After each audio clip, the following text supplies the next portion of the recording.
Você já ouviu o termo hard balling? Sabe o que significa? No vídeo de hoje eu vou falar para vocês sobre essa tendência atual, praticada especialmente pelos nascidos entre meados da década de 90 e início de 2010, a chamada geração Z. E vou trazer um pouquinho de prós e contras em relação a essa prática. Então, se você nunca ouviu o termo, tem curiosidade, eu gostaria de saber mais sobre o assunto, eu te convido a ficar comigo até o final.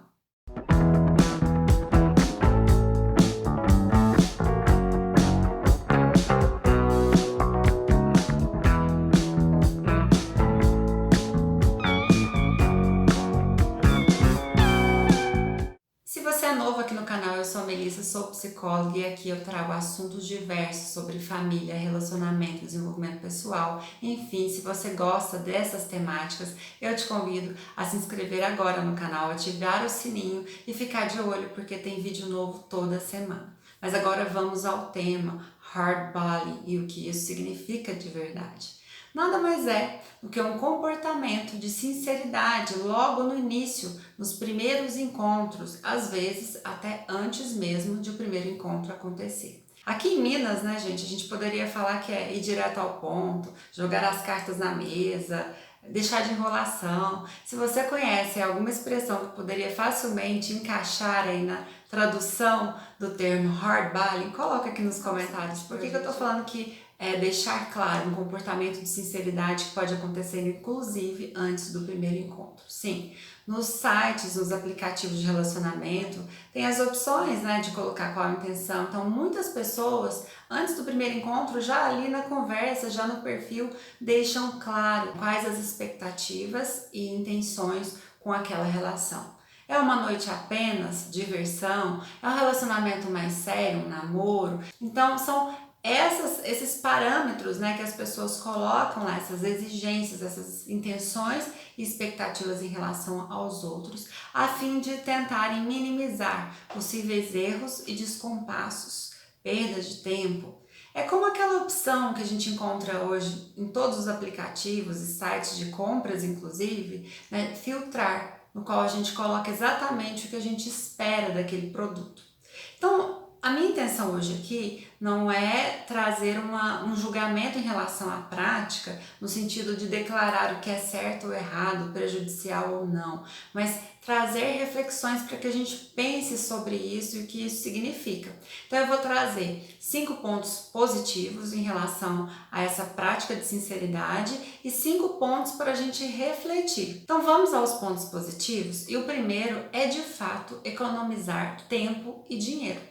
Imagina, você vai se deslocar num lugar, às vezes a pessoa mora num bairro distante do seu, então vocês vão encontrar num ponto ali mediano entre os dois territórios, e aí você vai ter que pegar um meio de transporte, ou vai gastar combustível, vai pagar o barzinho ou o cinema, e de repente você vai chegar lá e se decepcionar e voltar para casa triste, porque não foi o que você esperava do encontro. Você perdeu seu tempo, você perdeu dinheiro. Segundo ponto, evitar aquela expectativa de encontrar um príncipe e depois voltar com a lembrança apenas de um sapo.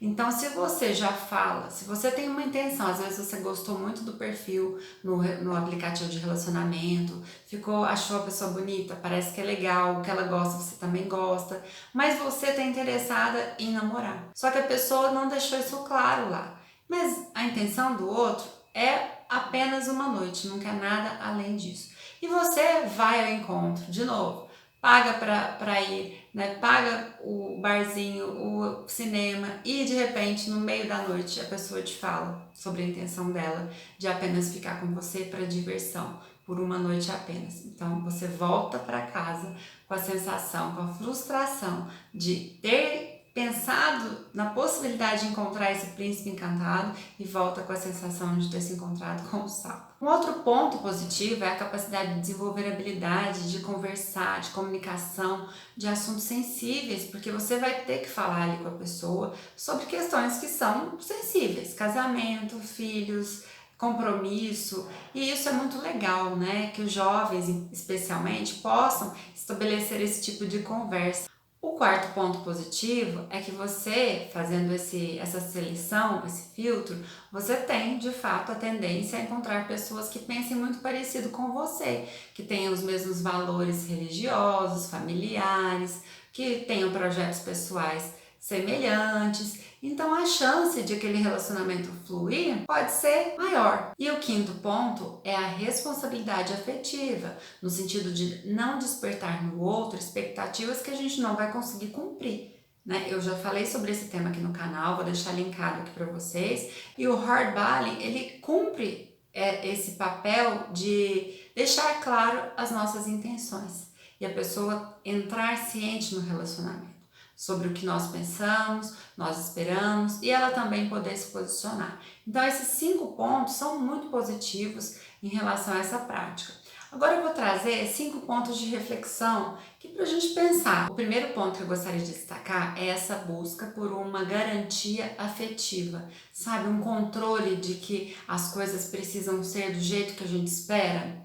E aqui eu gostaria muito de falar para vocês o seguinte: muitas vezes esse controle no campo afetivo pode esconder um medo muito grande de sofrer, algo que a gente não queira passar novamente por já ter vivenciado, ou não querer passar realmente por algo que pode ser desastroso e abalar o nosso emocional. Porém, a gente precisa lembrar que garantias absolutas no campo do sentimento são ilusórias, porque as coisas mudam, os sentimentos podem mudar a qualquer momento, as intenções também e os caminhos. Então a gente não tem esse controle absoluto de forma nenhuma, mesmo que a gente deixe muito claro no início.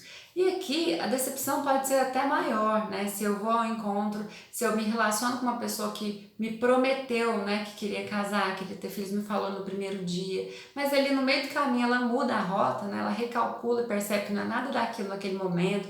Ou surge uma nova oportunidade de trabalho para ela e ela precisa se mudar para o exterior, enfim, ela quebra aquele contrato inicial, a decepção pode ser até maior, porque como as regras foram muito rigidamente às vezes estabelecidas no início, a decepção pode ser grande. Um outro ponto que eu gostaria de trazer e que me chama bastante atenção, especialmente entre os jovens, é uma diminuição dos espaços de improviso, de sedução, de brincadeira até ali na hora de conhecer alguém, da conquista.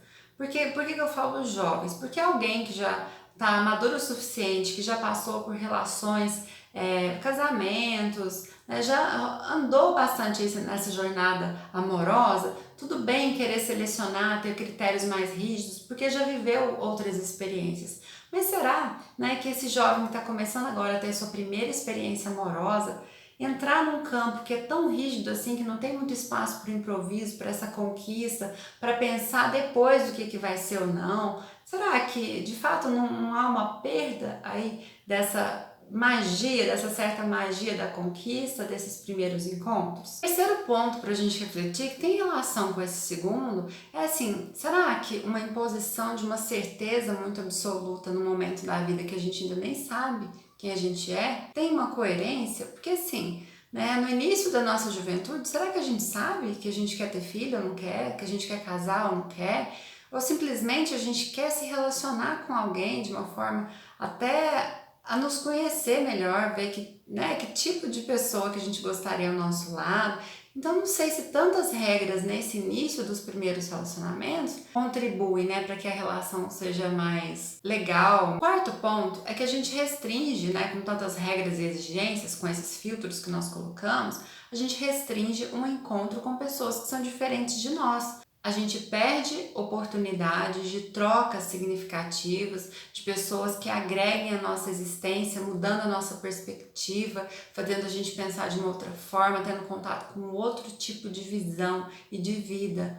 Então fica muito limitada a nossa bolha, a nossa zona de conforto. E o quinto ponto e último que eu gostaria de trazer é que talvez por essas intenções muito claras no início, a gente pode correr o risco de queimar etapas importantes do relacionamento. A gente vai confiar muito na fala, na verbalização do outro, e a gente vai esquecer talvez de analisar o comportamento. Então, se eu me encontro e eu já estou numa fase, sabe, desesperada, porque eu fiquei muito sozinha, então eu preciso, assim, meu relógio biológico está pedindo um filho nesse momento. Vou citar um exemplo aqui do que eu quero dizer com esse último ponto, tá? tá, gente? Vou exagerar aqui pra gente entender. Mas se eu estou desesperada e coloquei lá meus critérios, e aí dá tudo certo, né? Ali na teoria, eu encontro essa pessoa. De repente eu acelero um processo de casamento que poderia ser bem legal até, né? Mas que eu poderia me casar daqui, sei lá, 12 meses, 6 meses, conhecer um pouco melhor essa pessoa, não apenas verbalmente, no que ela me conta, mas vendo o comportamento dela em relação aos diversos espaços que a gente circula, né? Levar na família, levar no trabalho, apresentar para os amigos, porque a gente precisa ver como essa pessoa de fato vai se comportar. Porque falar que eu tenho os mesmos valores, que eu tenho a mesma religião, que eu penso da mesma maneira, é fácil. Mas e na hora ali da prática, será que eu me comporto dessa forma? Então, essa queima de etapas também é algo que a gente precisa observar. Tudo bem deixar claras as intenções, as expectativas, pode ser muito positivo, mas vamos pensar em tudo isso aqui para a gente não se enrijecer também, não achar que essa será a única forma da gente encontrar uma pessoa legal, né, que a gente possa viver a vida toda. Afinal, né, quanto tempo a gente vem se encontrando aí de forma aleatória no mundo, com a sincronicidade do universo, e tem dado certo também. Então, abrir espaço pode ser uma coisa legal. Essas foram as reflexões em relação ao hardballing. Eu espero ter contribuído de alguma forma. Não tem certo ou errado, cada um vai ver o que acha melhor, o que é melhor, em que tempo de vida que você está, né? Se de repente você está aí no momento que você já vivenciou vários encontros frustrados, relacionamentos difíceis, e agora você não quer mesmo, você quer alguém que seja mais próximo, né, de você, do que você espera. O hardballing pode ser uma opção, mas se você também está começando a sua vida amorosa agora, não se feche para tantas regras, tantos critérios, né?